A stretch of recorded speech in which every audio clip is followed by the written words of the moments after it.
मेरे पति के देहांत के बाद मैं अपने इकलौते बेटे के यहाँ रहती थी। मेरी बहू का एक अलग ही रूप मुझे देखने मिला, साथ ही बेटे का भी।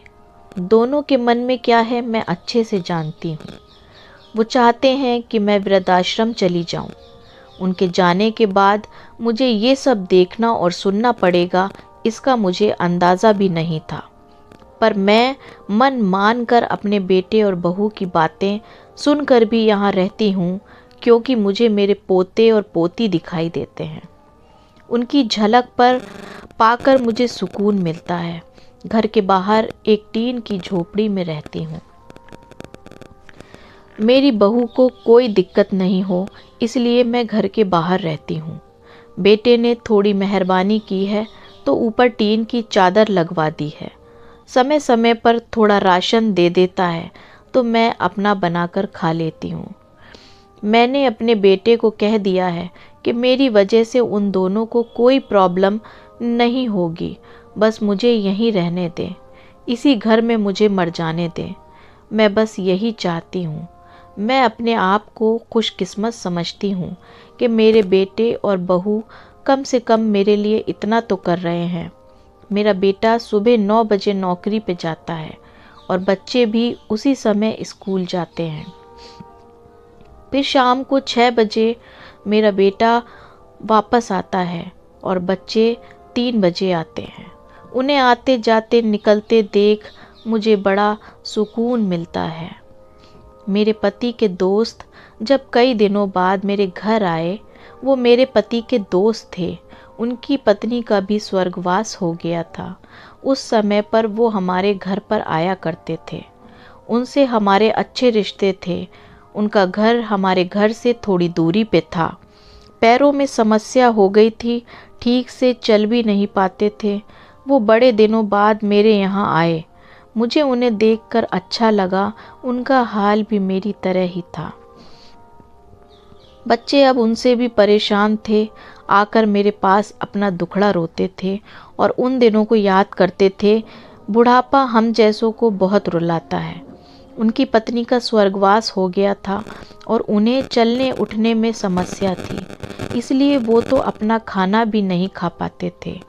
मेरे पास आए तो मैं समझ गई कि यह इतनी मुसीबत में चलकर पुराने दोस्तों के यहाँ चाय और खाने की चाह में ही जाते होंगे।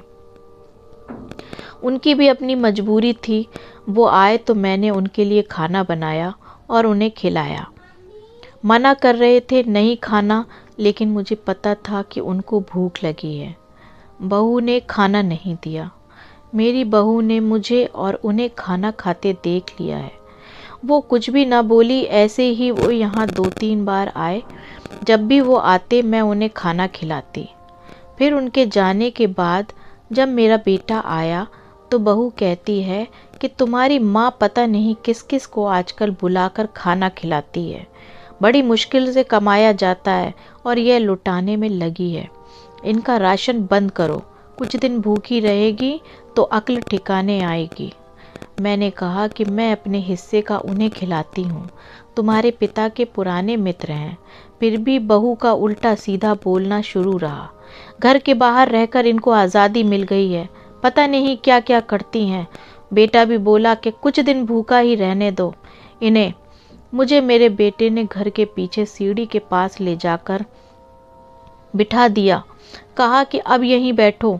मेरे तो अब आंसू भी सूख गए थे। अगले दिन मुझे खाना नहीं मिला।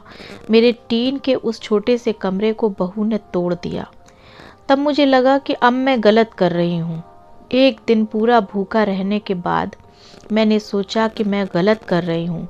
मुझे अब अपने बेटे को यहाँ नहीं रहना चाहिए और शायद गलती भी मेरी ही है। मेरी ही परवरिश में कोई कमी रही है, तभी तो ये परिणाम आया। अगली सुबह मैंने अपने बेटे को कहा कि मुझे वृद्धा आश्रम छोड़ आए। अब मैं तुम दोनों को ज़्यादा परेशान नहीं करना चाहती। बहू ने कहा कि एक दिन भूखी रही तो अकल ठिकाने आ गई। बेटे के चेहरे पर भी अजीब सी खुशी थी।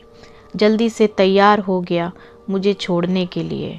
बहू कह रही थी कि आज की छुट्टी ले लो, यहीं आसपास मत छोड़ आना कहीं, 3 दिन में वापस आ जाएंगी। मैंने अपनी बहू से कहा कि बेटा चिंता मत कर, मैं अब नहीं आऊँगी। मैंने अपने पोता पोती को गले लगाया।